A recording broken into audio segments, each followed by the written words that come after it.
Hello dear students. तो कल के वीडियो में हम लोगों ने रिसाइकलिंग ऑफ पेपर का थोड़ा सा स्टार्टिंग पार्ट समझा था कि किस तरह से डिफॉरेस्टेशन से रिसाइकलिंग ऑफ पेपर का कनेक्शन है, और डिफॉरेस्टेशन को रोकना है तो हम लोग को पेपर को बार बार रिसाइकिल करना पड़ेगा।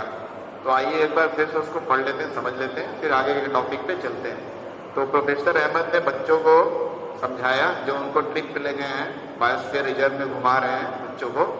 तो उन्होंने बताया कि सबसे बड़ा जो कारण है डिफॉरेस्टेशन का वो क्या है कि देखिए, बहुत सारा पेज, पूरे वर्ल्ड में हजारों लाखों टन पेज बनता है, पेज का बहुत सारा वर्क होता है, पेज वर्क। तो लगभग 17 ट्री को काटा जाएगा तो 1 टन यानी 100 केजी पेज बनेगा, 100 केजी पेज बनेगा। ठीक है, सोचिए। और 100 यानी बड़े बड़े ट्री, छोटे मोटे ट्री नहीं। तो इस तरह से अगर हम लोग पेपर को वेस्ट करते जाएंगे, बर्बाद करेंगे और फालतू चीजें करके फाड़ के फेंक देंगे, तो उससे क्या होगा, पेज का वेस्टेज होगा। और जितना ज्यादा पेज वेस्ट करेंगे हम लोग, उतना ही ज्यादा और पेड़ काटे जाएंगे पेज बनाने के लिए, है ना। तो इसलिए हम लोग को पेज को एक तो सही से इस्तेमाल करना चाहिए, सही संख्या में वेस्ट नहीं करना चाहिए, फालतू चीजें उसमें नहीं बनानी चाहिए। जो जरूरत है, जो नेसेसरी है, वही करना चाहिए काम। और अगर पेज रिसाइकल हो सकता है तो उसको बार बार रिसाइकल करके भी यूज करना चाहिए। एक बार यूज हो गया तो उसको रिसाइकल करके फिर यूज करना चाहिए। ठीक है, जितने बार पॉसिबल हो रिसाइकल करना। इससे क्या होगा कि हम लोग पेड़ों को कटने से रोक देंगे, क्योंकि डिफॉरेस्टेशन होता है पेड़ बनाने के लिए भी। तो our duty is to save trees by using minimum pages और बाय रिसाइकलिंग ऑफ पेपर और पेजेस। तो ये प्रोफेसर अहमद बच्चों को बता रहे हैं कि हमको पन्ने, पेपर बचाना चाहिए, क्योंकि पन्ने या पेपर जो होते हैं वो पेड़ों को काट के ही बनते हैं। Paper can be recycled 5 to 7 time for use. एक पेपर जो होता है या पेज होता है या पन्ने जो भी होते हैं, वो 5 से 7 बार रिसाइकल हो सकते हैं, यानी 5 से 7 बार उसको बार बार रिसाइकल करके यूज में लाया जा सकता है। लेकिन हम लोग क्या करते हैं कि एक ही बार यूज करके उसको फेंक देते हैं, उसको रिसाइकल नहीं करते हैं। वही रिसाइकल हम लोग करेंगे तो काफी लंबे समय तक हमारा पेज चलेगा, और उस बीच में काफी सारे ट्रीज जो है कटने से बच जाएंगे। If each student save at least, this is for class 8, if each student save at least 1 sheet of paper in a day, अगर हर छात्र जो, हर स्टूडेंट जो हर दिन में, हर एक दिन एक पन्ना अगर बचाए, ठीक है, तो ऐसे ही हम लोग कई सारे ट्री, हजारों लाखों ट्री बचा सकते हैं। अगर दुनिया में हर एक छात्र एक एक पेज भी बचाए तो एक साल में कई सैकड़ों ट्री हम लोग बचा सकते हैं। तो अगर हमको ट्री बचाना है, डिफॉरेस्टेशन को रोकना है, तो हमको पेजेस को सही से इस्तेमाल करना है, और साथ में पेजेस का रिसाइकलिंग करना है, बार बार उनको यूज करना है, फेंकना नहीं है। We should save reuse used paper and recycle it. हम लोग को पेज एक तो बचाना है, पहला हमारा एम यही होना चाहिए कि पेज कम से कम यूज करें, जो जरूरत का काम है वही करना है। दूसरा, रीयूज करें, उसको बार बार दोबारा यूज करें, और जो यूज हो गया पेपर उसको रिसाइकल करके फिर से यूज करें। और ये सब करके हम लोग पेपर के वेस्टेज को बचा सकते हैं। By this we are not only saving the trees but also saving the energy and water needed for manufacturing paper।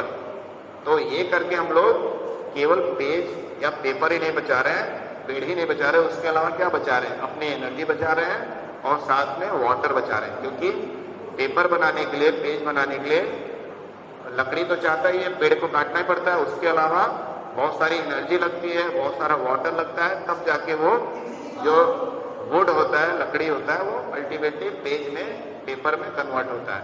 तो सारा चीज जो वेस्ट होने से बच जाएगा, हम लोग काफी बचत कर पाएंगे एनर्जी का, वाटर का, सबका। Moreover the amount of harmful chemical use, moreover the amount of harmful chemical use in paper making will also be reduce. तो हम लोग देखते हैं ज्यादा से ज्यादा कि हार्मफुल केमिकल जो यूज होते हैं, बहुत सारे कलरफुल तरह के पेपर होते हैं, है ना, उसमें बहुत सारे केमिकल हार्मफुल मिलाए जाते हैं। तो जितना ज़्यादा हम लोग पेपर को सेव करेंगे, बार बार रिसाइकिल करेंगे, तो उतना ही कम केमिकल यूज होंगे पेपर बनाने के लिए आगे, तो हार्मफुल केमिकल से भी हम लोग बच जाएंगे, ठीक ना। क्योंकि पेपर बनाने के लिए बहुत सारे हार्मफुल केमिकल भी उसमें मिक्स किए जाते हैं, उसको अलग कलर देने के लिए, अलग टेक्सचर देने के लिए। तो ये सब करने से बहुत सारे फायदे हैं, पेपर को बचाने से या उसको रिसाइकल करने से। अब यहाँ पे एक क्वेश्चन पे हम लोग एंड किए थे कि is there any permanent solution to the problem of deforestation, यानी जो पेड़ों का कटाव हो रहा है, डिफॉरेस्टेशन हो रहा है, उसका कोई परमानेंट सोल्यूशन है, कोई फाइनल हल है इसका जिससे ये प्रॉब्लम सॉल्व हो जाए? तो इसका आंसर आपको नेक्स्ट पेज पे मिलेगा। आइए उसको समझते हैं। रिफॉरेस्टेशन क्या है? रिफॉरेस्टेशन, रिफॉरेस्टेशन मतलब एक होता है deforestation,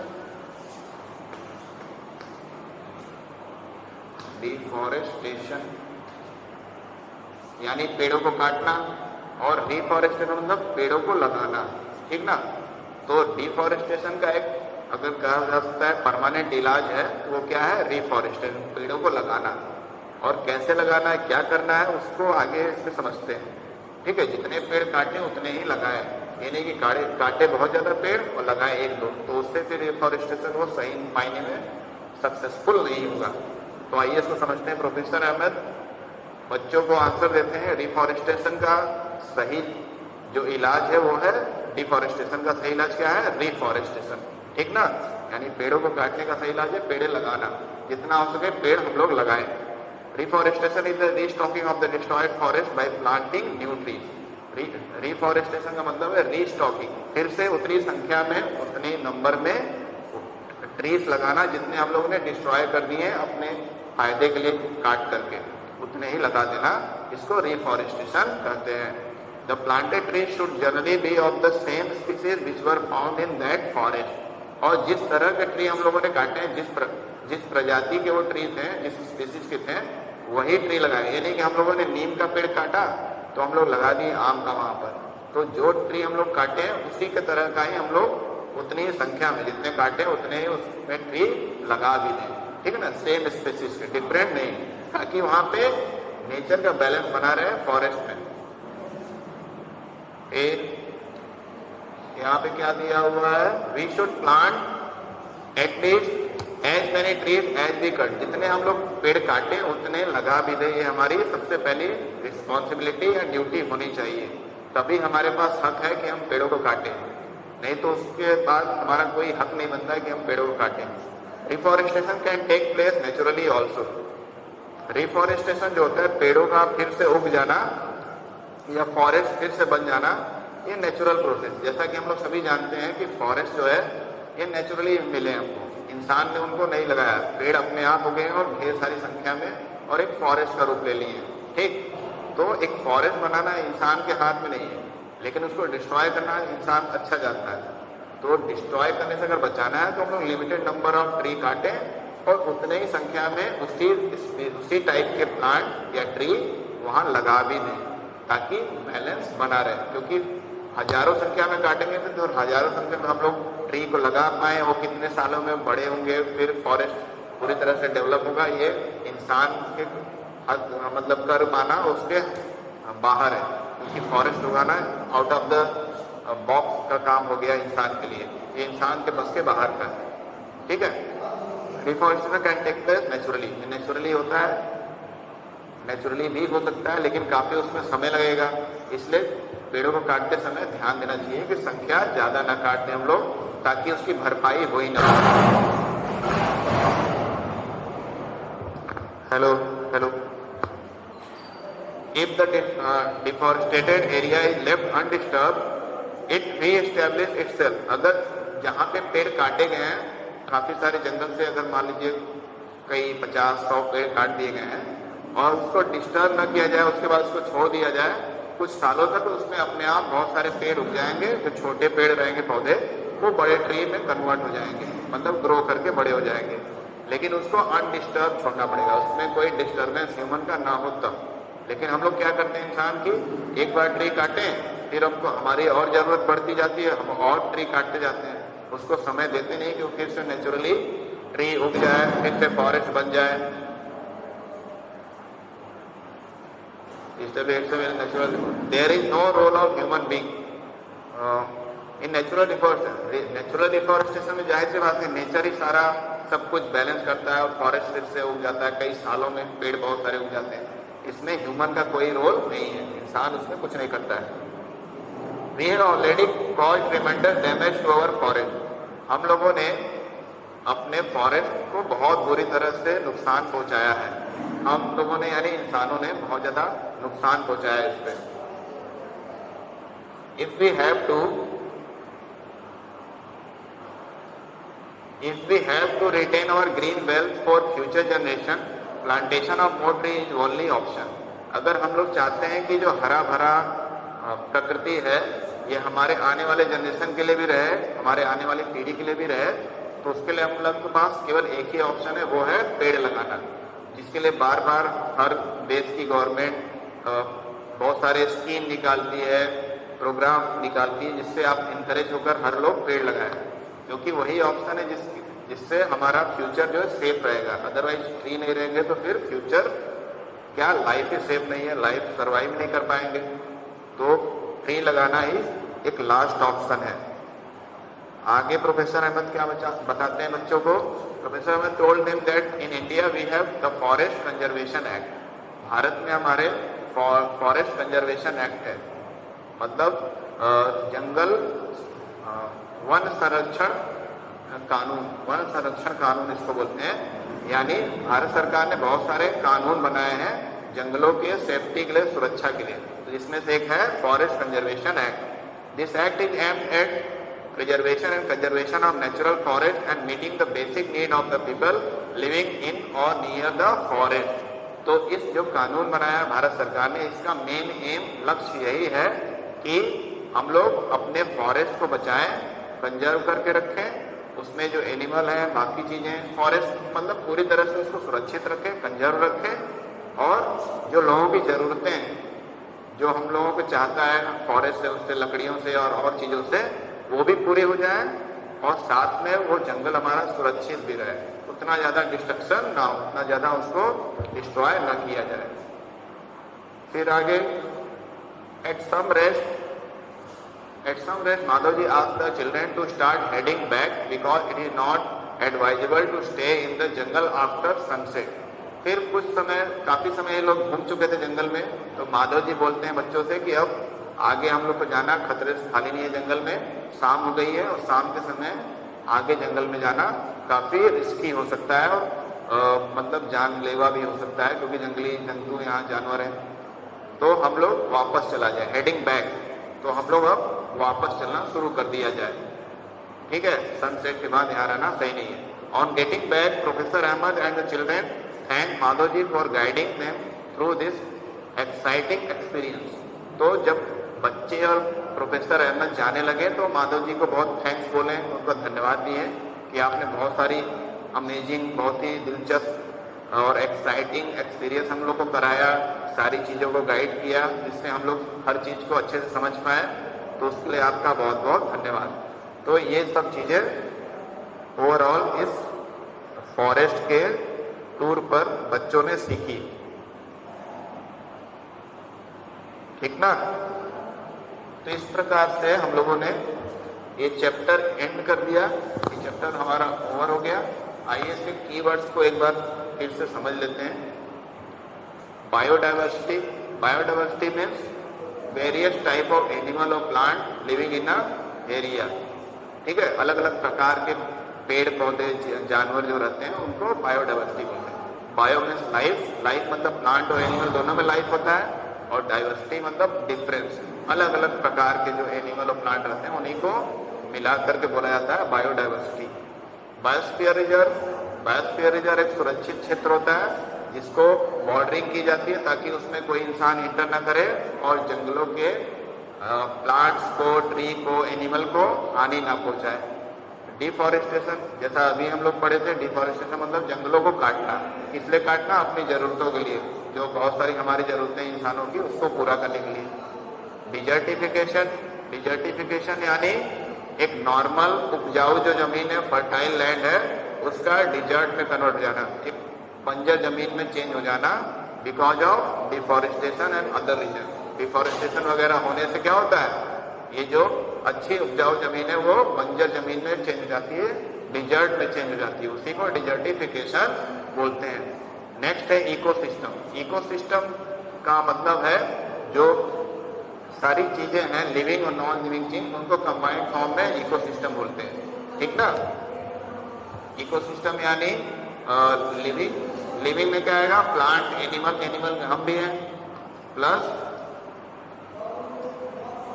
non living. Living non living चीजों के, लिविंग हम लोग हैं, प्लांट और एनिमल, और नॉन लिविंग क्या है, हवा, पानी, मिट्टी, ये सारी चीजें जो कंबाइंड फॉर्म में होती हैं इनको हम लोग क्या बोलते हैं, इकोसिस्टम। यही हमारा पार्ट है, इसी से इंटरेक्ट करके हम लोग जिंदा रह पाते हैं। केवल हम लोग अपने भरोसे पर जिंदा नहीं रह गए, हमको नॉन लिविंग चीज चाहिए। नॉन लिविंग चीज में क्या है, एयर है, वाटर है। वाटर में तो जान नहीं है, हवा में भी जान नहीं है, लेकिन उसको हम लोग लेते हैं तो जिससे हम में जान आती है, हमारे में लाइफ सर्वाइव करता है। तो ये इकोसिस्टम हो गया, इसका combined interaction. Endangered species, endangered species या प्लांट या एनिमल की वो प्रजातियां जो खतरे के निशान पे, यानी जिनका बहुत ज्यादा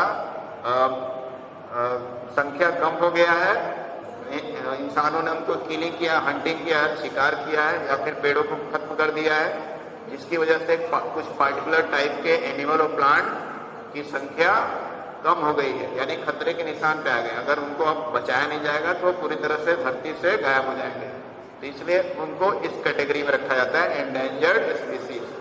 फिर आता है endemic species.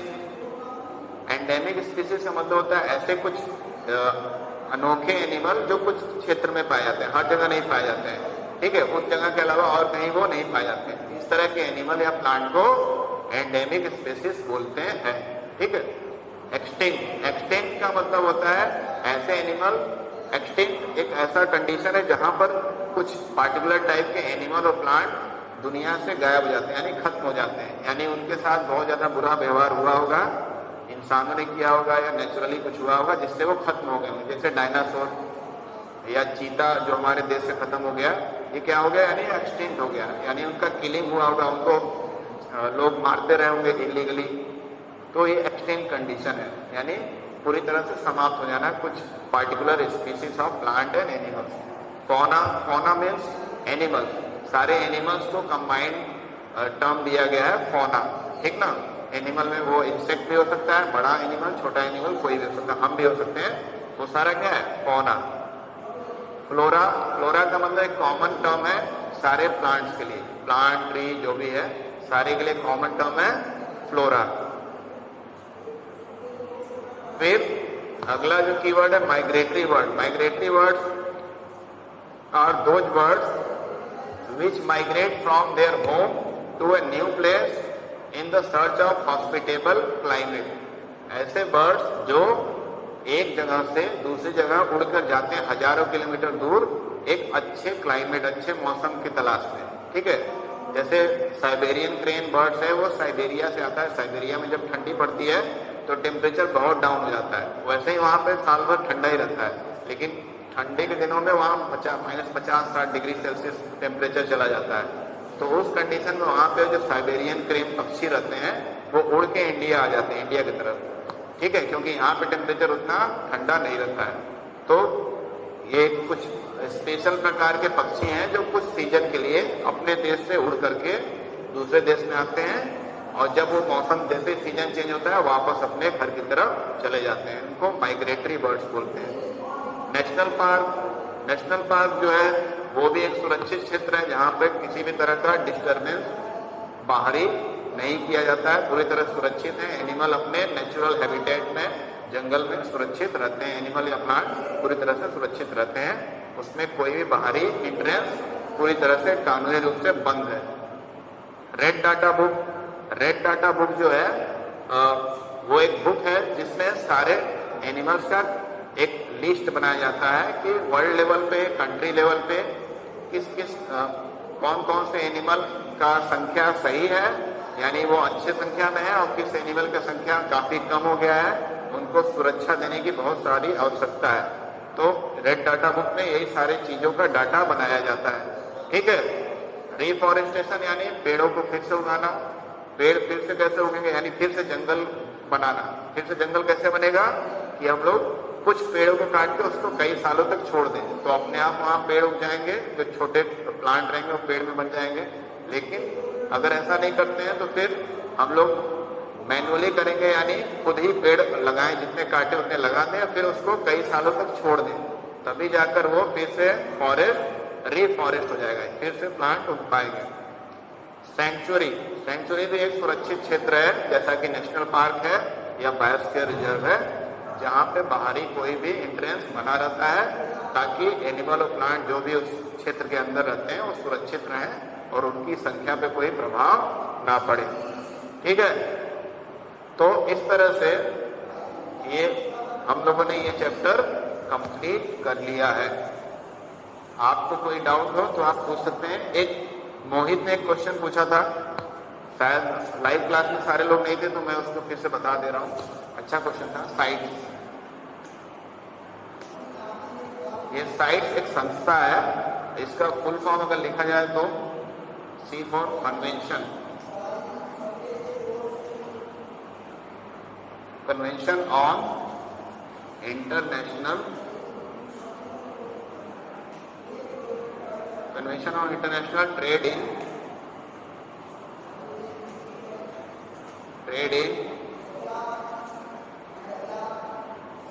endangered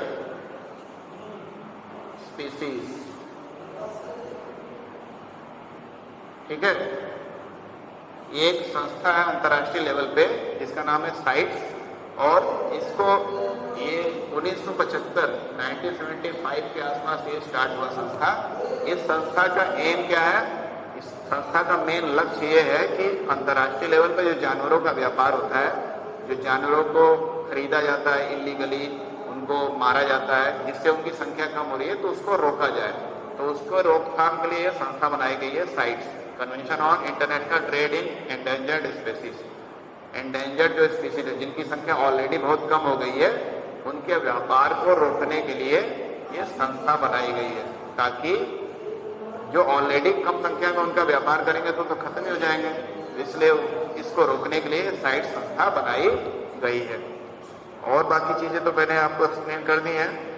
so thank you, this chapter is over from my side. We will do the exercise in the next class. Okay, thank you.